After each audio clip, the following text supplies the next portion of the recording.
Hey guys! This weekend I spent the majority of my time redecorating and painting my now office. So let's go take a look. So we currently call this the cat room because the cat litter boxes live in here. But now it will be my home office slash crafting slash hobby room. So this weekend on Friday, Saturday, and Sunday, I ended up doing the painting of this room and then finished with the decorating. There will be a part 2 of this film, which I'll talk about a little bit later, but this is going to be a little bit of everything. So I started off by going to my local hardware store and picking out some paint samples. I ended up choosing the Mountain Peak White, which is a warmer tone white. It's a Benjamin Moore product, and that is the 3 primary walls. And then I wanted to do a nice warm colored green so that I could get some of the brasses and natural woods. And so that is the Hillside green, also by Benjamin Moore. So that is this color up on the wall here. I think it accents all of my plants that I will soon have in this room. I'll put some hanging plants up, do some really cool shelving eventually. Maybe that'll all be part of part 2. We'll see how far I get. And then I wanted to just show you guys a few of the things that I decided to put in this room. This rug I ordered on eBay, and it is a vintage Turkish rug, and I ordered it directly from Turkey. I think it's cool because it brings out all the green tones, but it has a mixture of warm and cool, which works with our house. The second couple things here are this antique rocker, which you guys might have seen a video where I just cleaned this up. I got this from someone in town. It's totally functional. And the reason I love it is because of the caning. It was all intact, which is a miracle. And then this desk I ended up thrifting from someone in town. It's actually a local lady who I've bought multiple pieces from. Her husband had refinished it, and I just thought it was so beautiful. He had like fully taken it apart, taken these top boards, which are solid wood, and flipped them over and restained it. And I just think it's a beautiful antique. It's really heavy duty.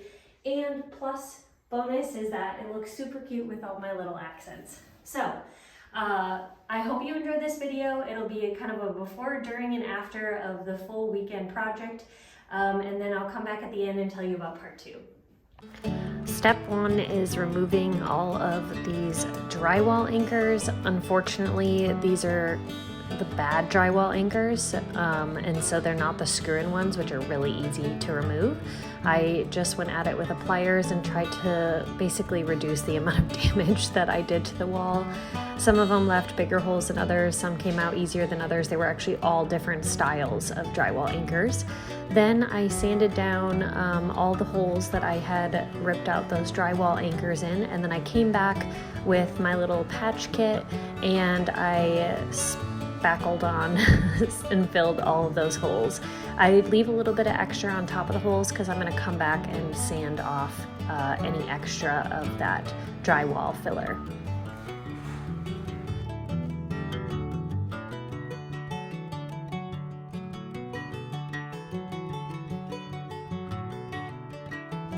At this point, I was gonna start getting ready to paint, and I realized that I should probably put away all the stuff that I don't want to get paint over. I tend to be a little bit of a messy painter, so I quick did a cleanup and vacuum, moved everything into the closet that I didn't want to get ruined, and then we'll get started on painting.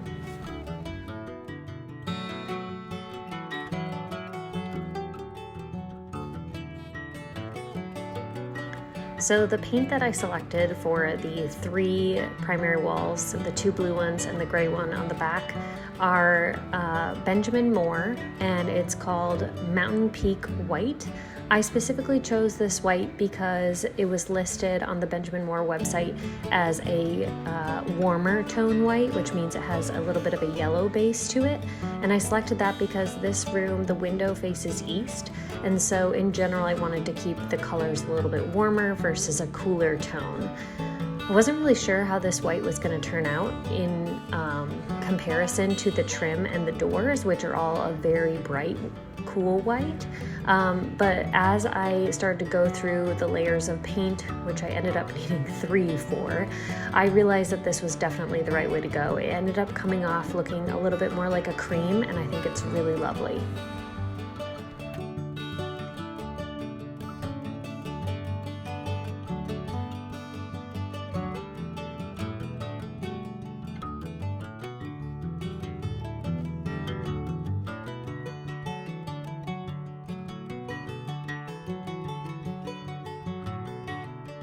Rollering is probably my least favorite activity when it comes to painting, but I absolutely love cutting in.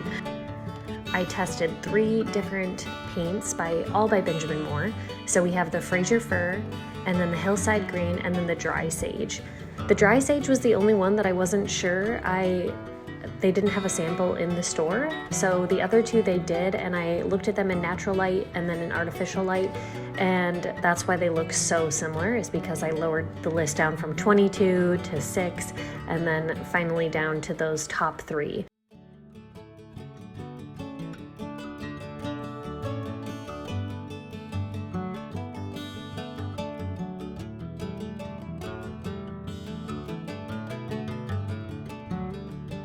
Because I worked on this project over the course of 3 days, the second day here, my hair was wet because I had just gotten out of the shower in the morning and I was gonna get after some painting. And you can see right here that I accidentally dipped my hair in the paint. And so I had to do a temporary pause and go wash the paint out of my freshly clean hair. I do not use painter's tape. It's not that I don't believe in painter's tape. I just find that I don't have the patience to deal with putting it up. I feel like it's more of a hassle, and I really trust my judgment when it comes to cutting in. I use a 2.5-inch angled brush, and I like the medium stiff to stiff bristles. That allows for a really stable motion when you're cutting in on the edges. And I have always loved painting. It is kind of a hobby almost in some sense.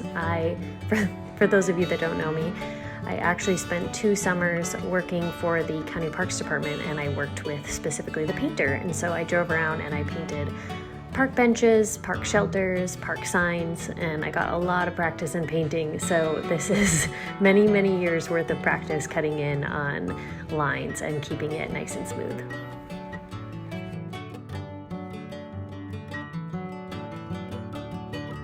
I ended up needing 3 coats of paint to cover up the dark blue walls. I was hoping to get away with 2. The Benjamin Moore paint that I selected is a primer and a paint, but the dark blue behind it, I just should have done a primer in the beginning. But 3 coats of paint did it. I ended up using the entire gallon to do those 3 walls. Our house has a lot of modern accents to it, and a lot of cool tones, and a lot of grays, which I would not say that modern is my style by any means. I am much more eclectic, a little bit rustic, a little bit of mid-century modern, kind of a combination of quite a few things. I think that's why eclectic hits it really home. And so I really wanted to focus on making this room a little bit warmer tone and bring in a lot of those natural accents.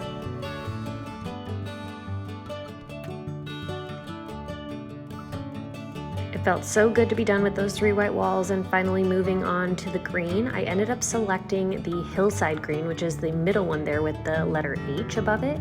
I felt like it was a little bit darker in tone. It had some brown, earthy tones, and I felt like that was just really what I was looking for.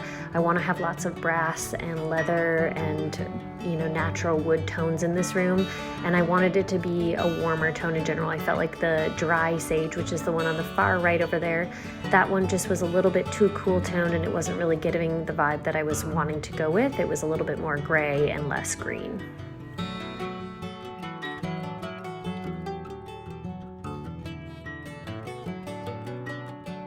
Day 3, I finally made it to the second coat of green paint, and oh my gosh, I am going to be excited when this paint is done.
Okay, I hope you guys enjoyed that video. I'm excited to show you all about part two. Part two will be looking online, ordering some cool shelving for this back wall, and then it will be installing a curtain rod with these leather straps that I ordered on Etsy, which I'll show you shortly, and then ordering some cute curtains to frame up this window. So the kit that I'm going to do for the curtain rods is two parts. It is these leather straps, which I ordered from Etsy. This is the shop. This is the third one I've ordered from them. And I think this is the nicotine color. They're real leather and they're super easy to install. And they make a whole bunch of different leather products, but this is gonna be for the curtain rod. So it's gonna be these nice little hanging loops. So these will be placed up here, up in the corners, and I'll hang the rod up a little bit above the window to give it lots of length and make the space look a little bit bigger. It does come with these really pretty heavy-duty brass screws, which go right through the leather, so you get a little bit of a brass and a leather accent, which I love. And the best part about it is you can use whatever kind of curtain rod you want. So for the other two rooms that I will show you right now, I ended up going to the local hardware builder supply store and getting a 1/2 or 3/4 inch pine dowel. I just picked whatever size they had, and 8 foot was plenty. I think most of the windows are about 72 to 76 inches for the size of the curtain rod. And then I cut that with the saw to the length that I want. And then all I have to do is get a level and level it out and measure out so that the straps are equal on both sides. So let's take a look at the other two bedrooms and I'll show you what these look like. This is our guest bedroom number 1. I've been slowly working on this. I think it's for the most part pretty much done. But this is what the curtain rods look like. So it is just a regular pine dowel that you can get at your local builder supply. And then the leather straps with the brass buttons are the accents over here on the side. And then you can hang really any type of curtain as long as you have it wide enough to fit around the width of your dowel. And I specifically chose to hang the dowel a little bit higher up above the window frame to give it a little bit more length and make the room look a little bit bigger. So that's one example. I have one more to show you. Okay, come on then to guest room number 2. It's not completely finished. It's kind of still a work in progress, but I wanted to show you guys another example of the curtain rods that I've been working on. Let me turn on our second light here. Okay, I love the look of the curtain rod and the little leather straps with these sheer white curtains. So again, same inch. We have a slanted wall here, so I ended up needing to hang it a little bit in front of the window frame, but I tried to make sure that it was level and centered, so it gives it a nice look. It kind of pulls the whole room together and it kind of makes this wall a little bit more interesting versus just having a window smack dab in the middle of it. So that is it for this week. I just want to share with you guys this project of revamping my office. I hope you enjoyed it, and I hope that you'll tune in to part 2. See you later.